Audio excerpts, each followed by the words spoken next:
ఏమిటి మీ మీ అసలు ఒక ముఖ్యమంత్రి గారు ఒక సభలో మాట్లాడేటప్పుడు ఈ రాష్ట్రానికి ఏమైనా చెబుతారేమో, తను చేయబోయేది చెబుతారేమో, చేసింది చెప్పుకుంటారేమో అని మనం ఆశపడతాం. నేను నక్సలైట్లతో పోరాడాను, నేను ముఠా నాయకులతో పోరాడాను అని వారు చెప్పిన డైలాగులని సినిమా డైలాగులుగా మేము భావిస్తూ, నేను నేరాలు చేయను, నేరస్తులు సహించను. అయ్యా మీకు దండం పెడుతున్నాను, మీరు నేరాలు చేయలేదని మీరు అంటున్నారు, మంచిది. నేరాలు సహించనని మీరు అంటున్నారు. ఆ సాయికృష్ణని చంపింది ఎవరు చెప్పండి బాబు.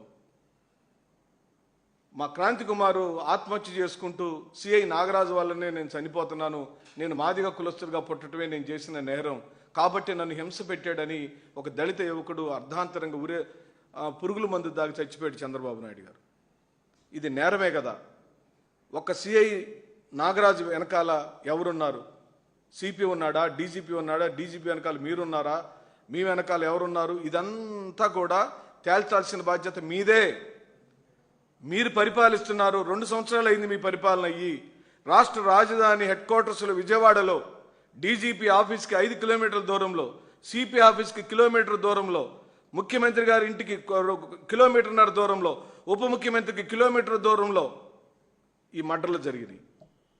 ఈ ప్రభుత్వం చేసిన హత్యలే. ప్రభుత్వ వైఖరి వల్ల పోలీసు వ్యవస్థ పూర్తిగా భ్రష్టు పట్టిపోయి, పోలీసులే నేరస్తులుగా మారి, పోలీసులే సెటిల్మెంట్లు దందాలు చేసే నాయకులుగా మారి, నేరస్తులందరినీ పిలుచుకొచ్చి గంజాయి అమ్మమని, డ్రగ్స్ అమ్మమని ప్రోత్సహిస్తూ దానికి ఒప్పుకొని పిల్లలందరినీ అర్ధాంతరంగా చంపేస్తున్న నీ వ్యవస్థలో అది నేరమో ఘోరమో నువ్వే చెప్పాలి. వాళ్ళందరికీ నాయకుడు నువ్వే. కాబట్టి ఈ నేరాలన్నీ ఎవరి ద్వారా జరుగుతున్నాయి, ఎందుకు జరుగుతున్నాయి, ఎవరి వల్ల జరుగుతుంది, ఎవరు ఇలా పురిగొలుపుతున్నారు, ఎవరు ఓటాలు అడుగుతున్నారు, పోలీస్ స్టేషన్లకు నెలకింత ఇవ్వమని, కప్పం కట్టమని ఎవరు డిమాండ్లు పెట్టారు, మీరే సమాధానం చెప్పమని నేను అడుగుతున్నాను. నేరాలు ఘోరాలు చేయనంటే మరి మీ ఎమ్మెల్యేలు, జనసేన ఎమ్మెల్యేలు, బీజేపీ ఎమ్మెల్యేలు ఆడవాళ్ళతో అసభ్యంగా దొరికారు కదా, అది నేరమే కదా. ఆ ఆడపడుచులకు నువ్వు ఎందుకు న్యాయం చేయలేదని అడుగుతుంది వైఎస్ఆర్ కాంగ్రెస్ పార్టీ.